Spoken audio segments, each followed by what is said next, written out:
ఓం సదాశివసమారంభాం వ్యాసశంకరమధ్యమాం అస్మదాచార్యపర్యంతాం వందే గురుపరంపరాం. జ్యోతిషశాస్త్రాన్ని భావితరాల వారికి ప్రసాదించిన ఋషుల యొక్క పాదపద్మాలకి నమస్కారం చేసుకుంటూ, అలాగే నాకు ఈ జ్యోతిష విద్యను నేర్పిన గురువర్యులు జ్యోతిష బ్రహ్మ కీర్తిశేషులు శ్రీ ఈరంకి సూర్యనారాయణమూర్తి గారు, సూర్య శ్రీ దైవజ్ఞ గారి యొక్క పాదపద్మాలకి నమస్కారం చేసుకుంటూ, ఓం శ్రీ మహాగణాధిపతి నమః, శ్రీ గురుభ్యో నమః, హరి ఓం. వీక్షకులందరికీ నమస్కారం. మే నెల 12వ తారీఖు లగాయితూ మే 18వ తారీఖు శనివారం వరకు ఉండేటువంటి గ్రహగతుల ఆధారంగా ద్వాదశ రాసుల వారికి ఈ వారం ఏ విధమైనటువంటి శుభాశుభ ఫలితాలు కలగబోతున్నాయో ఈ కార్యక్రమం ద్వారా తెలుసుకుందాం. అందులో భాగంగా ఈ వారం ఉండేటువంటి గ్రహగతులను గమనిద్దాం. ఈ వారంలో 14వ తారీఖున రవిగ్రహం యొక్క మార్పు వృషభ రాశిలోకి జరుగుతూ ఉన్నది.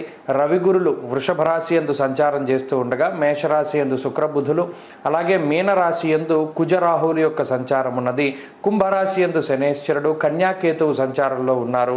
ఈ వారంలో చంద్రుడు మిథునం, కర్కాటకం, సింహం, కన్యా రాశుల యందు ఆయన యొక్క సంచారాన్ని కొనసాగించబోతూ ఉన్నారు. ఇటువంటి పరిస్థితుల్లో ద్వాదశ రాశుల వారికి ఏ విధమైనటువంటి ఫలితాలు కలగబోతున్నా తెలుసుకుందాం. అందులో భాగంగా ధనురాశి వారికి ఈ వారం సాధారణమైనటువంటి గ్రహస్థితి గోచరిస్తూ ఉన్నది. ప్రత్యేకించి షష్ఠ స్థానమందు ఈ వారం లగాయతూ రవిగ్రహం యొక్క సంచారం ప్రారంభం అవ్వడం ఈ రాశికి అనుకూలించేటువంటి అంశం. దానితో పాటుగా పంచమ స్థానంలో ఉండేటువంటి శుక్రబుధులు, అలాగే తృతీయ స్థానంలో ఉండేటువంటి శనేశ్వరుడు, అలాగే చంద్రబలం కలుపుకొని ఈ రాశి వారికి ఈ వారం చాలా అద్భుతమైనటువంటి గ్రహగతులు కనబడుతూ ఉన్నాయి. ప్రత్యేకించి చంద్రబలం ఉండడం వల్ల మానసిక ప్రశాంతత, అలాగే ఈ ఉద్యోగ వ్యాపారాల పరంగా ఉండేటువంటి ఒడిదుడుకుల నుండి కొంత ప్రశాంతత లభించడం అనేటువంటిది ఈ వారంలో ప్రత్యేకించి ధనురాశి వారికి దొరుకుతుంది. అనగా విహారయాత్రలు కానీ, వినోదయాత్రలు కానీ, లేదా తీర్థయాత్రలు కానీ, పుణ్యనదీ స్నానాలు కానీ ఇటువంటివి ఆచరిస్తూ దేవాలయాల యొక్క సందర్శనమో లేకపోతే నచ్చినటువంటి ప్రాంతాల సందర్శనమో ఇటువంటి వాటిని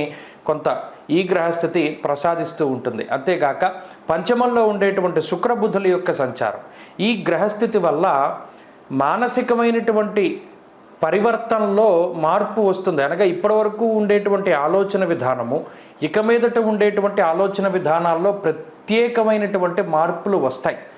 అయితే ఈ పంచమ స్థానంలో ఉండేటువంటి శుక్రబుధుల యొక్క సంచారం ఏదైతే ఉన్నదో దీనిలో బుధుడు చాలా కీలకమైనటువంటి గ్రహంగా అభివర్ణించవచ్చు. అనగా లౌకికమైనటువంటి వ్యవహారాల్లో విజయాన్ని సాధించడానికి, సంతానానికి సంబంధించినటువంటి పురోగతిని ప్రసాదించడానికి, అలాగే ఉద్యోగపరంగా ఉండేటువంటి ఇబ్బందుల్లో నిర్ణయాత్మకమైనటువంటి పాత్రను పోషించడానికి, అనగా సమయానుకూలంగా ఆ ఇబ్బందిని ఎలా తట్టుకోవాలి, ఎలా దాటాలి అనేటువంటి విషయాలలో చక్కగా ఈ గ్రహస్థితి మీకు ఉపయుక్తంగా ఉంటుంది. ఇక్కడ కుటుంబపరమైనటువంటి విషయాల పట్లే కొంత జాగ్రత్తగా ఉండాలి. అనగా నీలాపనిందలు బంధువుల్లోనూ లేదా మీ కుటుంబ సభ్యుల్లోనూ మీ మీద కొంత దుష్ప్రచారం జరుగుతూ ఉండడం, దానివల్ల మాట పట్టింపులు ఉంటూ ఉండడం, ఇంట్లో ఉండడానికి అంత సుముఖత చూపించకపోవడం లాంటి అంశాలు, లేదా ఉద్యోగ వ్యాపారాల పరంగా వేరే చోట నివాసం ఉండేటువంటి పరిస్థితులు, ఇవి ప్రస్తుతానికి గ్రహస్థితి ధనురాశి వారిలో కనబడుతూ ఉన్నది.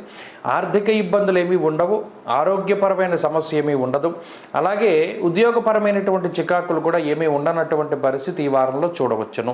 ప్రత్యేకించి విద్యార్థులకి ఈ వారం గ్రహస్థితి చాలా అనుకూలంగా ఉంటుంది.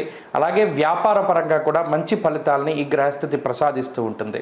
అంతేకాక స్త్రీలకు ప్రత్యేకించి ఈ గ్రహస్థితి మానసికమైనటువంటి ప్రశాంతతని కలగజేస్తూ అటు ఉద్యోగ వ్యాపారాల్లో ఉండేటువంటి స్త్రీలకి కూడా లాభసాటిగా ఈ గ్రహస్థితి ఫలితాన్ని ఇస్తూ ఉంటుంది.